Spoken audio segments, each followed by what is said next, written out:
Hey, this is Cameron with Marietta Sports Car, and today we are driving a 2009 BMW M6 convertible. This car is equipped with the S85 V10. It's good for 500 horsepower. It's also equipped with a 7-speed SMG gearbox. So this car is equipped with basically what is essentially an automated manual transmission.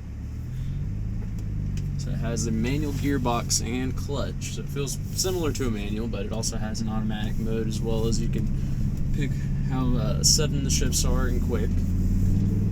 Really cool feature. So right now I'm in the automatic mode, so it'll shift gears kind of depending on what your throttle input is on the car. So if you are hitting the gas very quickly, it's going to hold out revs longer. And if you are lightly hitting the gas, it's going to go ahead and shift sooner. So on normal gas, like if you're driving around town, it's going to go up to around 3.5, 4, shift, and do its thing. So really it's a car that has very variable drive modes, in the sense of that you can be full on paddle shifters only in the stick and be very, very sudden shifts, or it can be very, very relaxed and just a weekend cruiser. So if it was something you were just wanting to cruise around and look good in, you could do that very well, but it's also a very, very capable performance car. Being the 500 horsepower of the V10, all that power is right there for you on the other side of the pedal, compared to a lot of the new cars having the turbos on the engine, as well as superchargers. Superchargers do decent at having good exponential power as it goes with kind of like a naturally aspirated, kind of mimicking that, but more issues, and naturally aspirated is just a lot easier to maintain. Also, that power right on the other side of the pedal is always nice. So what BMW does is they make it to where you do have to hit all of these buttons to turn it to sport mode, but what they do is they allow you to have this M button on the steering wheel.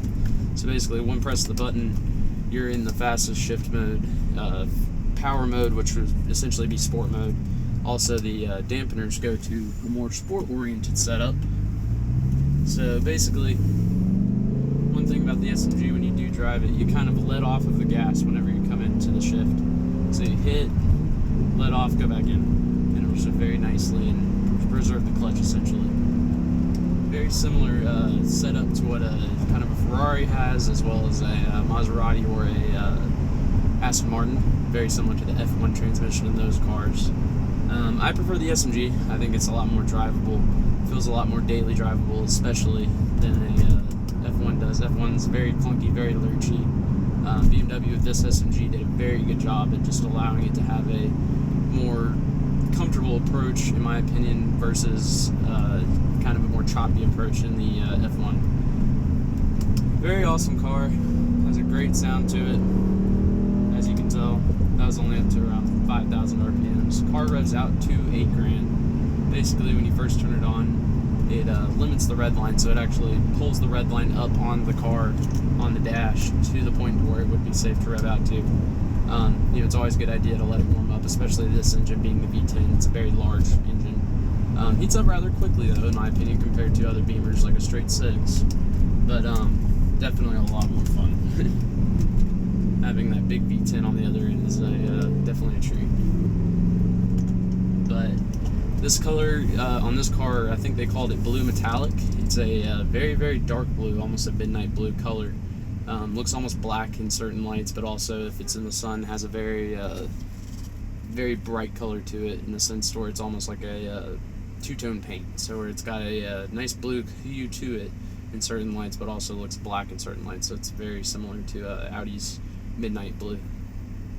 Definitely a really fun car, though. Convertible top.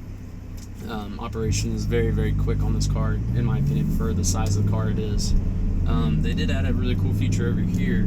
So if you hit this button, that actually rolls down the back window. So this car does have a back window that essentially does roll up and down, which is very, very cool. And when it tops down, you can actually do that as well. It's kind of a cool feature that you can put up the back window on the car. This button, you basically hit it, use the third window button right here, and that'll roll down all your windows, as well as the rear window. Definitely a very different approach to it. This one actually had the newer style iDrive to it, with the same iDrive software as the other ones, but it had the new knob with all the buttons on it, which I think is actually kind of very convenient compared to the other ones, just because you do get that option to go ahead and hit audio, radio, telephone, all the different things. Unfortunately, this car does not come equipped with Bluetooth for audio, but it does have Bluetooth for phones, so hands-free laws, anything like that, this car does conform to. You can't talk on the phone. Very, very easy to connect. BMWs have always been very easy on the Bluetooth. Very intuitive, in my opinion, compared to most cars. They make it a lot, kind of a challenge in order to connect to Bluetooth. This car does also have a heated steering wheel.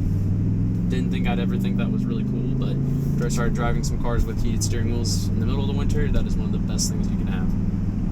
Get in the car in the morning, turn it on to crank it up to let it warm up, hit the heated steering wheel and heated seat to get in. Everything is nice and cozy. You can just hop right in and go.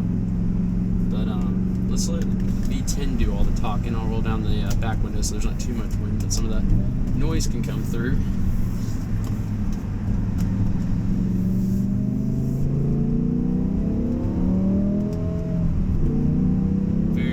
Sound. Car is in great running order, has plenty of service records. I can't think of them off the top of my head, but when I looked at the Carfax, it had a very gratuitous amount of service work done to this car, which is a good thing on this type of car. There's a lot of car for the money now with the depreciation on these, but they are awesome daily drivers, and awesome I mean, if you were willing to daily drive it, it definitely would be a very fun daily driver, but also if you were looking for a weekend cruiser, this car is set up 100% for that.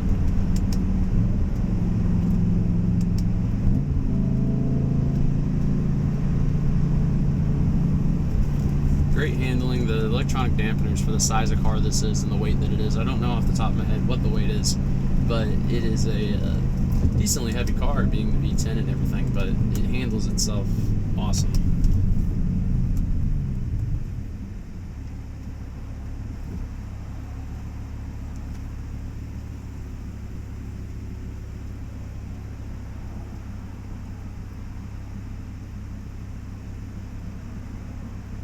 But actually, there's a hidden mode most people don't know about. If you turn off the traction control, hit the button one more time for the set sensitivity, you're actually in the 6th mode. So that's the fastest mode the car has, kind of its race mode.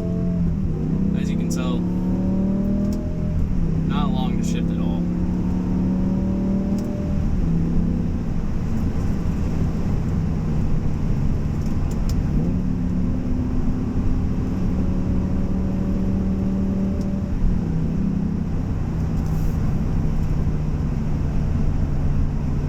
Like I said, if you're ever wanting to go right back to daily driving, set this button on the steering wheel, turn off the DSC, go back down to 3rd sensitivity, and you're good to go. Auto mode, car drives itself. Really cool car, really awesome way that it's got that variable setup, like I was saying, with the automatic and the manual mode. Car is essentially meant to be driven in the manual mode, but like I said, if you really weren't about driving it in the manual mode, it's definitely very drivable in the other modes. So you just get in on the gas. Car's got enough power in 7th gear to pull itself up a hill, no problem. Really, with this engine, you really wouldn't notice the SMG. Love the interior though, the wood grain on the black with the tan seats. Really an awesome option. I really like when BMW does like a 3-tone interior like this. Really killer.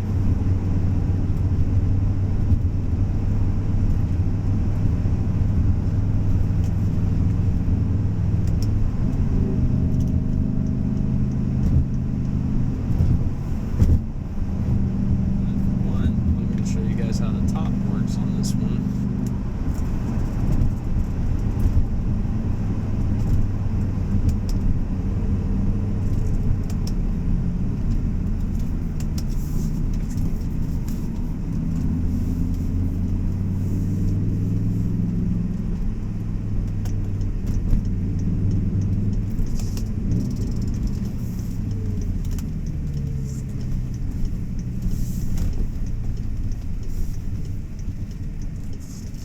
So, as convertible top operation goes, you put the car in neutral, pull the e-brake, hold this button right here, top will unlatch,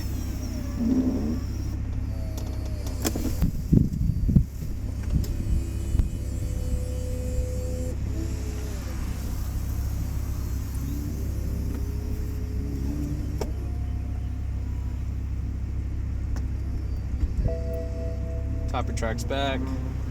Like I said, you could roll up that back window if you wanted to. Adds a little bit of wind dampening, almost like a windscreen built into the car. Really, really cool. But yep, that's how the top works. Really, really easy operation. Definitely a lot of ample trunk space in this car. Not too bad, but definitely would love to have you guys come and check it out. Again, my name's Cameron, and this will conclude our test drive on the 2009 BMW M6. Thank you.